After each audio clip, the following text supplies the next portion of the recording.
Hello and welcome students, study roof में आप सभी का स्वागत है। और हम लोग डिस्कस कर रहे थे पॉलिटी के बारे में, इंडियन पॉलिटी पर। देखिए, इससे पहले मैंने आपको बहुत सारे अधिनियम बता दिए हैं। एक बार देख लेते हैं। 1773 का रेगुलेटिंग एक्ट बता दिया था, 1784 का पिट्स इंडिया एक्ट बता दिया था। उसके बाद अगर हम लोग बात करें तो 1833 के एक्ट पर हमारा डिस्कशन हो चुका था। 1861 का जो एक्ट था इस पर भी हमारा डिस्कशन हो चुका था। उसके बाद 1892 का जो एक्ट था इस पर भी डिस्कशन हो चुका था। ठीक है, यहाँ पर हम लोगों ने देखा था कि एक तरीके से इनडायरेक्ट इलेक्शन आ गया था, इनडायरेक्ट इलेक्शन था, but election was not mention. ये इलेक्शन नाम का जो टर्म है ये नहीं मेंशन था। ठीक है, ये हम लोगों ने यहां तक डिस्कशन किया था। इसमें एक चीज और हम लोगों ने देखा था कि बजट पर डिस्कशन करने का अधिकार हम इंडियंस को नहीं था तब तक के लिए। आज हम लोग देखेंगे 1909 का जो एक्ट है उसके फीचर्स को देखेंगे, उसके बाद 1919 के फीचर्स को देखेंगे और उसके बाद 1935 के फीचर्स को देखेंगे। तो ये सारे फीचर्स को आज हम लोग देखेंगे। चलिए स्टार्ट करते हैं। देखिए, अगर 1909 के एक्ट की बात करें तो इसको मॉन्टी मॉर्ले रिफॉर्म भी कहा गया। ठीक है, क्यों कहा गया? देखिए, इसको मार्ले मिंटो रिफॉर्म के नाम से भी जानते हैं। देख लेते हैं आखिर ये थे कौन। ठीक है, तो यहां पर अगर हम लोग देखें तो ये भारत के वाइसरॉय थे उस समय, ये भारत के वाइसरॉय थे। और ये जो मॉर्ले थे ये secretary of state for India ये थे। ये ब्रिटेन की संसद के एक मंत्री थे जिन्हें एक नया पद सृजित करके दिया गया था, secretary of state of India. ये मैंने आपको बताया था कि 1858 के बाद एक नया पद सृजित किया गया था जो कि ब्रिटेन की संसद के ही एक मंत्री हुआ करते थे और पूरा जो भारत का कार्यभार था वो इनकी देखरेख में था और ये सीधे क्राउन को रिपोर्ट करते थे। ठीक है, तो ये एक 1 पॉइंट प्रोग्राम थे क्राउन को रिपोर्ट करने के लिए और ये भारत के वाइसरॉय थे। अच्छा, एक चीज यहाँ पर आपको समझनी जरूरी है कि वाइसरॉय और गवर्नर जनरल में क्या अंतर था। ठीक है, कभी हम उसको गवर्नर जनरल बोलते थे और कब हम उसको वाइसरॉय बोलते थे। देखिए, जब भी वो भारत के प्रशासन को छोड़कर प्रिंसली स्टेट्स, जो राजा महाराजाओं के जो स्टेट्स थे उनसे जब भी कोई बात करने जाते थे तो उनको वाइसरॉय बोला जाता था। वाइसरॉय का मतलब होता है कि जो महारानी थी उनका कोई प्रतिनिधित्व करने वाला व्यक्ति, तो वाइसरॉय बोला जाता था। और जब वो day to day daily activities administration चलाता था, daily day to day administration चलाते थे तो उनको वाइसरॉय कहा जाता था। ठीक है, तो ये दो चीजें अंतर याद रखिएगा, इनको इंटरचेंजेबली वाइसरॉय और गवर्नर जनरल बोला जाता था। जब वो डे टू डे एडमिनिस्ट्रेशन चलाते थे तो गवर्नर जनरल, और जब वो प्रिंसली स्टेट्स के साथ इंटरेक्ट करते थे या कोई ट्रीटीज करते थे तो वाइसरॉय के नाम से जाने जाते थे। तो ये मार्ले जो थे ये मैंने आपको बताया ब्रिटेन की संसद के एक मंत्री थे और जो मिंटो थे ये भारत के वाइसरॉय थे उस समय। और उन्हीं के साझा प्रयासों के साथ ये रिफॉर्म लाया गया जिसे हम लोग गवर्नमेंट ऑफ इंडिया एक्ट 1909 कहते हैं। इस एक्ट के महत्वपूर्ण प्रावधान कौन कौन से थे इनको एक बार हम लोग देख लेते हैं। तो देखिए, अगर इस एक्ट की मैं बात करूं तो सबसे पहले केंद्रीय और प्रांतीय विधायी परिषदों, केंद्रीय और प्रांतीय विधायी परिषदों में जो सदस्य थे, मेंबर्स थे, उनकी संख्या में बढ़ोतरी कर दी गई। ठीक है, इससे पहले मैंने आपको बताया था कि 1862 में देखिए जब अधिनियम आया था तो उस समय जो सेंट्रल लेजिस्लेटिव काउंसिल थी उसमें देखिए मेंबर जो हुआ करते थे वो 6 मिनिमम हो सकते थे और 12 मैक्सिमम हो सकते थे।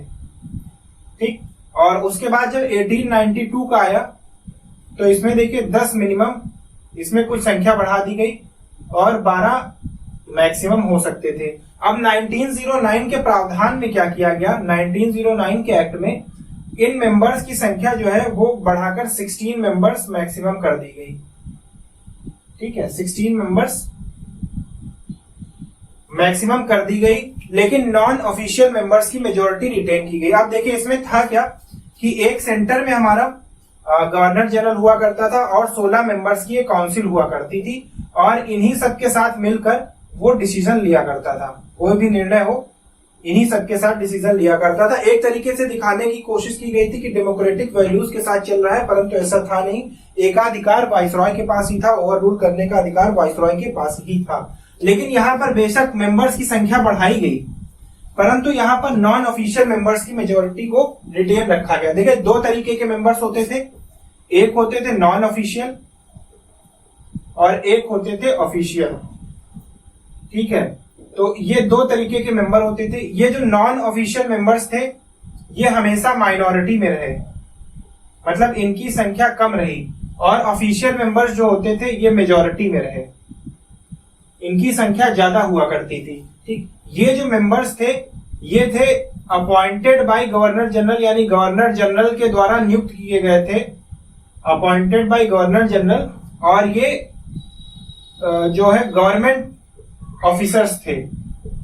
ठीक है, तो एक तरीके से देखा जाए कि जो सरकारी अधिकारी थे उनको ही ऑफिशियल मेजोरिटी के रूप में नॉमिनेट करके और एक जो है काउंसिल के अंदर रखा जाता था, और जो नॉन ऑफिशियल मेंबर्स थे तो आप ये मान के चलिए कि 16 में से जो 5 मेंबर्स थे वो नॉन ऑफिशियल थे, और इनको भी कौन अपॉइंट करता था? इनको भी अपॉइंट करता था governor general he, but these were not government official, ये गवर्नमेंट के अधिकारी नहीं थे।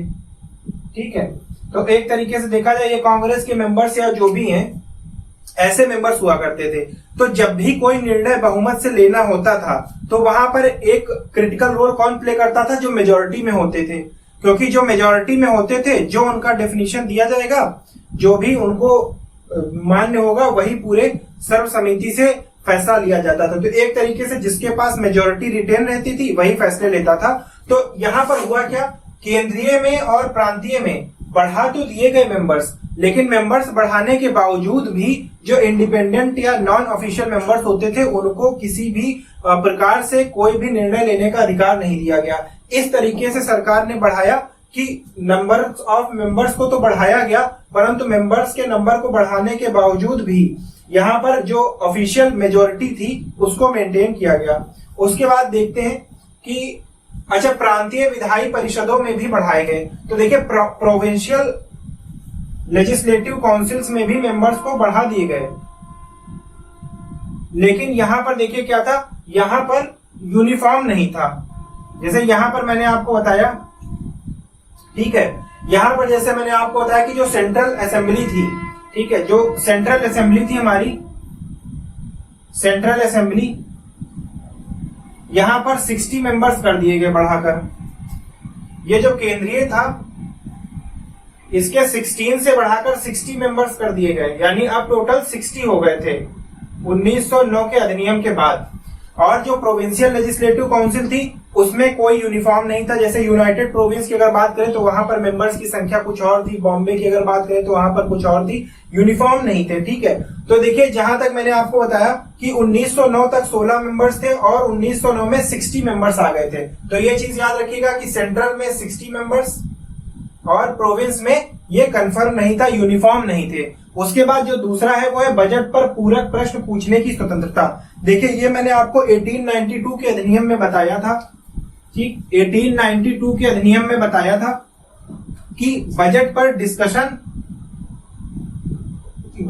डिस्कशन तो अलाउड था, बट सप्लीमेंट्री क्वेश्चन नहीं अलाउड थे, सप्लीमेंट्री क्वेश्चन नहीं पूछ सकते थे। ये 1892 की दशा थी। ठीक है, अब 1909 में क्या कर दिया गया, 1909 में सप्लीमेंट्री क्वेश्चंस पूछने की आजादी दे दी गई इनको।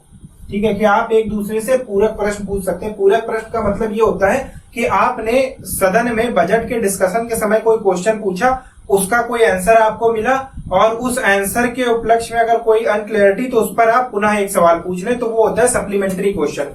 एक होता है मुख्य क्वेश्चन जिसको आपने पूछा और उसका जवाब मिल रहा है, और उसको सप्लीमेंट करते हुए एक और क्वेश्चन आप पूछ सकते थे। तो सप्लीमेंट्री क्वेश्चंस पूछने की आजादी दे दी गई। ठीक, तो यहां पर ये चीजें याद रखिएगा जो मैं आपको बता रहा हूं। उसके बाद ये था कि वाइसरॉय या गवर्नर की कार्यकारी परिषद में भारतीयों का प्रवेश हो गया। ठीक है, मैंने आपको 2 काउंसिल बताई थी, एक तो इंडियन लेजिस्लेटिव काउंसिल थी, एक तो इंडियन लेजिस्लेटिव काउंसिल थी, तो इसका काम था law making,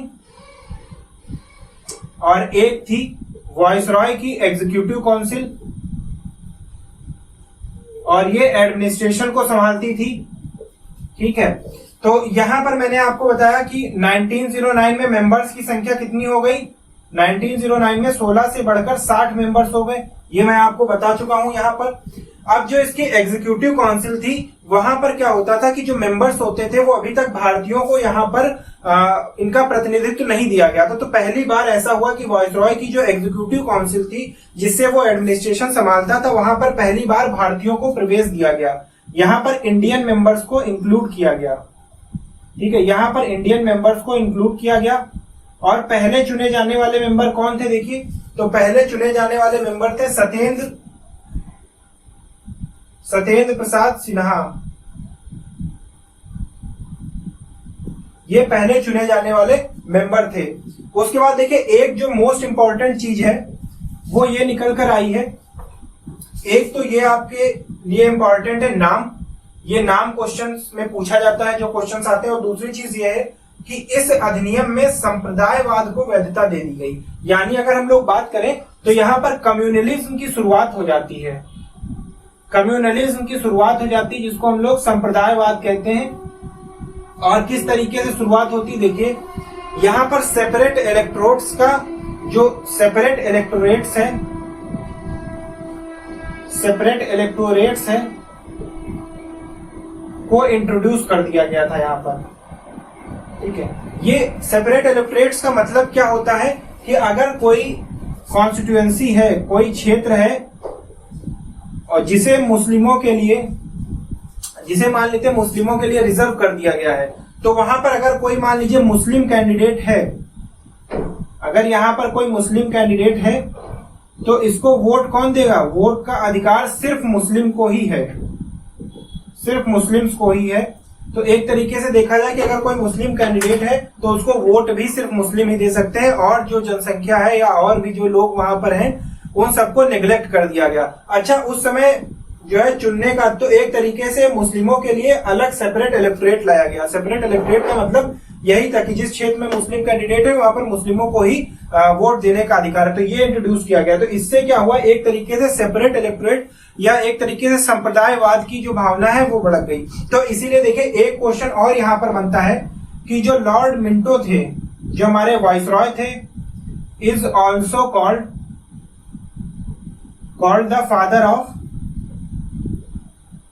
father of communalism. संप्रदायवाद के पिता या जनक कहे जाते हैं लॉर्ड मिंटो। ठीक है, तो इस अधिनियम में जो भी महत्वपूर्ण बातें थी वो ये थी। इसके बाद हम लोग देखते हैं कि कम्युनलिज्म यानी संप्रदायवाद, जिसका बीज अंग्रेजों ने बोया था और आज हम लोग एक बहुत मोटे वृक्ष के रूप में जिसे देख रहे हैं, उसकी शुरुआत कहीं ना कहीं यहीं से हो गई थी। ठीक है, यहाँ पर देखिए इनडायरेक्ट इलेक्शंस की शुरुआत भी हो गई थी। एक तरीके से देखा जाए तो इनडायरेक्ट इलेक्शंस की शुरुआत हो गई थी। और इनडायरेक्ट इलेक्शंस कैसे होते थे, मैंने आपको बताया, नॉन ऑफिशियल मेजोरिटी के मेंबर्स को सेलेक्ट किया जाता था। तो ये था हमारा गवर्नमेंट ऑफ इंडिया एक्ट 1909। इसके बाद हम लोग देखेंगे गवर्नमेंट ऑफ इंडिया एक्ट 1919। ठीक है, तो ये हमारे अगले वीडियो में आएगा। अगर आपको वीडियो पसंद आया तो वीडियो को लाइक करें और चैनल को सब्सक्राइब करें।